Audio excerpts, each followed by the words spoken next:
ഹീദ്രുവിലെ സബ്സ്റ്റേഷനിലുണ്ടായ പൊട്ടിത്തെറിക്കും അഗ്നിബാധയ്ക്കും പിറകിൽ റഷ്യൻ കരങ്ങളുണ്ടെന്ന അഭ്യൂഹം ശക്തമായതോടെ തീവ്രവാദ വിരുദ്ധ സ്ക്വാഡും അന്വേഷണം ആരംഭിച്ചിട്ടുണ്ട്.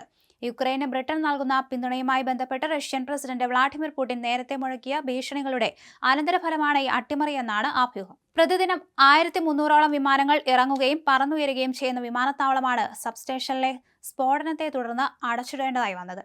സ്ഫോടനത്തെ തുടർന്ന് വിമാനത്താവളത്തിനൊപ്പം ആയിരക്കണക്കിന് വീടുകളിലും വൈദ്യുതി വിതരണം തടസ്സപ്പെട്ടിരുന്നു. സ്ഫോടനം നടന്ന സബ്സ്റ്റേഷൻ പരിസരത്ത് നിന്ന് 100ഓളം പേരെ മാറ്റിപ്പാർപ്പിക്കുകയും ചെയ്തു.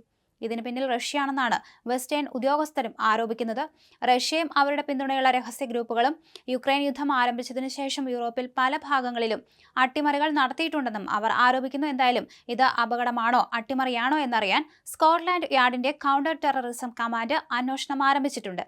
മാത്രമല്ല, ഒരു അഗ്നിബാധ എങ്ങനെയാണ് ഹീദ്രു പോലുള്ള ഒരു വിമാനത്താവളത്തെ പൂർണ്ണമായും പ്രവർത്തനരഹിതമാക്കിയത് എന്ന കാര്യവും അന്വേഷിക്കും.